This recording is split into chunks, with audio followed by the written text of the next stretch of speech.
Hello, Fredak here. Fred ACC, all one word. Alrighty, it is Monday, February the 3rd, about 8 a.m. East Coast time. First up, I'd like to thank you all for being here. For those of you who have subscribed, you're in tune to what Fredak is sharing on an almost daily basis. For those of you who have not subscribed, you might be missing out on a lot. You might not be missing out on anything. Very arbitrary comments. So for today, we're going to dwell on the XRP, decoupling. I'm going to share some different ideas that are in my head that are swirling around to share with you guys out there. A lot of this is particular towards XRP, but much of it could be transposed over to many different items, whether it's the stock market, stocks, cryptocurrencies. It's applicable to many different areas of supply and demand, buy and sell. These are the ideas that are in my head. They are not financial advice. These are only the ideas swirling around in my head. You listen to them, you take them in. If it makes any sense. No pun intended. Pun intended. Then you absorb it. And if not, in one ear, out the other, nothing gained, nothing lost. Okay, so XRP down to $2.37. A lot of people out there are panicking. Understandable. I understand that. I was panicking a little bit too. Not to the point that I was selling it, but not to the point that I was buying more either. Now, if someone was looking to create a position, this would be a very good time to do that. During turmoil. During market turmoils, that's the time that fortunes are made. So once again, I'd like to thank you all for being here. I hope you'll subscribe. That way you'll be able to watch the newest postings by Fredak and the past postings by Fredak. There might actually be some good knowledge in there. Knowledge is power. Let's get back to XRP. So I think there's a decoupling going on. XRP has been in the process over the last 2, 3, 4 months of moving away from Bitcoin. High tide raises all the boats, low tide lowers all the boats. Understandable. But with XRP, tended to move in unison with Bitcoin. We don't want it tied into Bitcoin. If I'm an owner of XRP, I want it to decouple, get away from it, become its own entity. That is what I believe has been happening. This down surge that we've had in the last 24 hours, I think is long-term economically what was needed for numerous reasons. And I'm going to share some of them with you, the kind of things that you're not going to get from all the other talking heads. So you've got this shakeout going on in the crypto world, in the financial world. The new president, Trump, is making some different moves that have a financial impact. There's an action and a reaction to almost everything. So XRP has gone down a whole bunch from, let's say, $2.12, 15 cents. It was as high as $3.10, 12 cents, 15 cents. Had surged up to as high as $3.38. It's backed off and has now had quite a downturn. Went down as low as $2 and maybe 14, 15, 16 cents. Nobody rings a bell and says, this is the low point. This is where you buy something, or this is where you sell something, whether it's IBM, XYZ, Bitcoin, Dogecoin, this coin, that coin, whatever it is. Nobody comes out and rings a bell. With all that being said, here's how the Fredak stance looks at all this. We have decoupling going on. The percentage moves from XRP are starting to vary quite a bit from the big one, Bitcoin. That's the one that everybody follows and matches everything up to. In the crypto world, it's understandable. Now that you're having a much bigger percentage move on the XRP, that's telling me that the XRP world is starting to move away and starting to become its own complete entity. It's not going to move in sidestep unison with Bitcoin. Sure, the tide is down. Bitcoin could be down 3%. Doge something else, unless there's a specific event towards that particular coin token, they're going to generally somewhat gravitate in the same amount of percentage gain and loss, gain, whichever direction it might be in. Understandable. But let's look below the surface at what's really happening. So, with this downturn from XRP from $3, $10, $12, $15, 18 cents down to the low $2 range, a lot of people got shaken out. People are selling theirs. What does that mean? That means when someone is selling, someone else is buying. That's how it works in the stock market. If I sell 1,000 shares of IBM, someone is buying 1,000 shares of IBM. Now we're going to gravitate onto the intricacies of what's actually occurring. So I'm going to use XRP as the example. Let's say yesterday, 24 hours ago, it was $2.84. And it's been dropping over the last 6-7 hours, and it's dropping at this point in the past. I'm talking about 24 hours ago. So there are people out there that are probably bidding for this. You could put in a bid to buy at a certain price. So let's say I put in to buy 3,000 XRPs at $2.72. But I see it dropping, and I'm watching it closely. If as it's dropping, a lot of the bidders start to jump out of the way. Why would I want to buy at $2.72 if I think I can buy this at $2.55? Understandable, pure economics. Economics 101.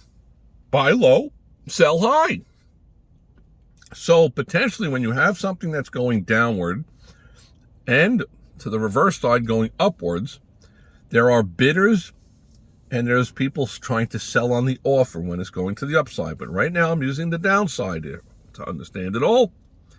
So the stock, the crypto is dropping, 271, 269. There's people that are in there with limit orders to buy at $2.63 or $2.51 or $2.43. They start jumping out of the way. Bang, bang, bang, cancel, bail out.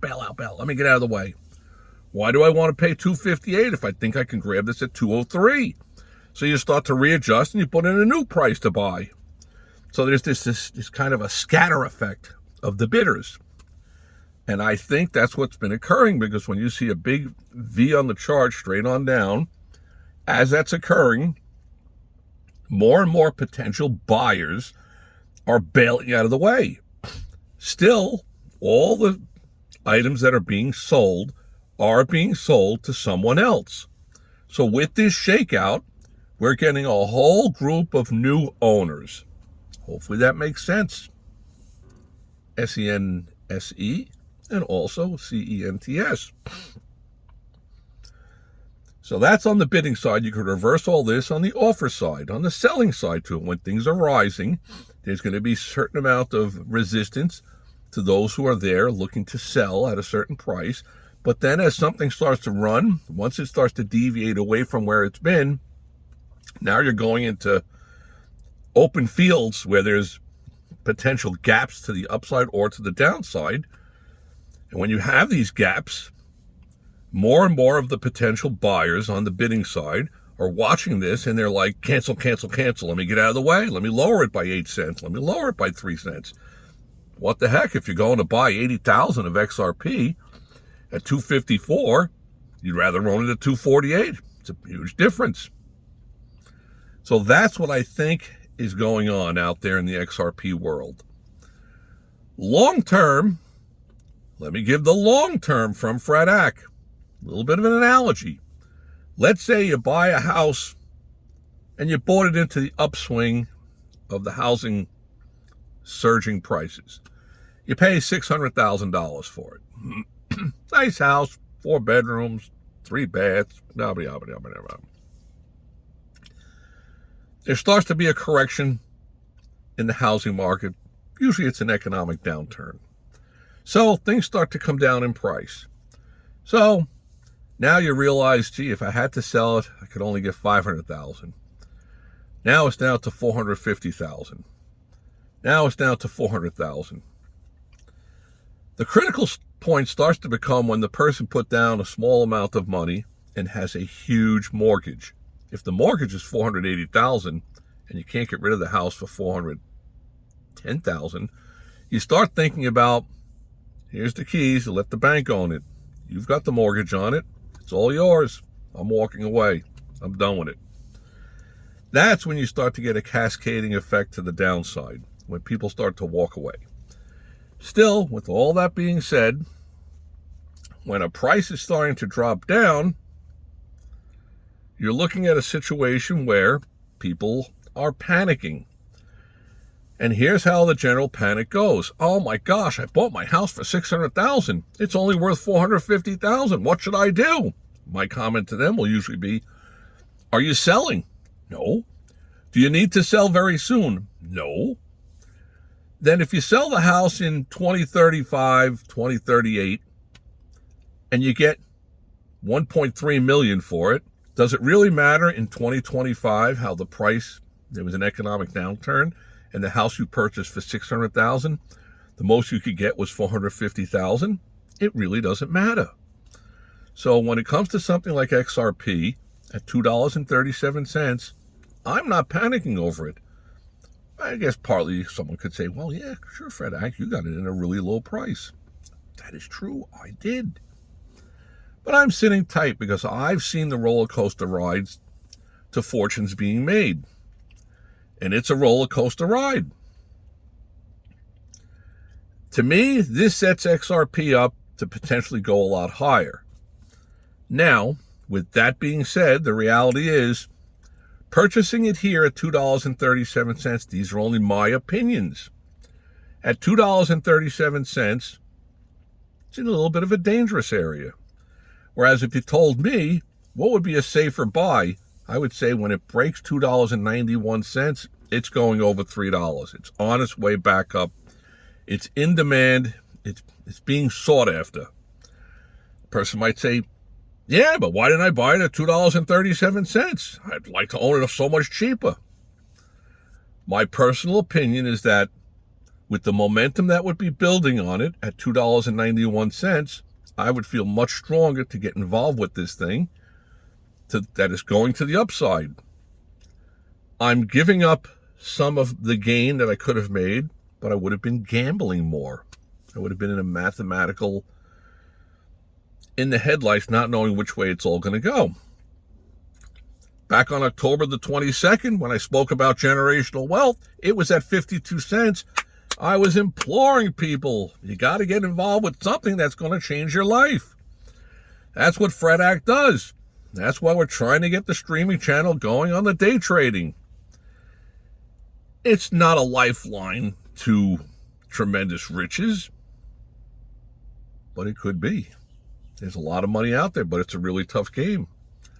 Anything that involves money is a tough game because you're going against all these other people that want your money.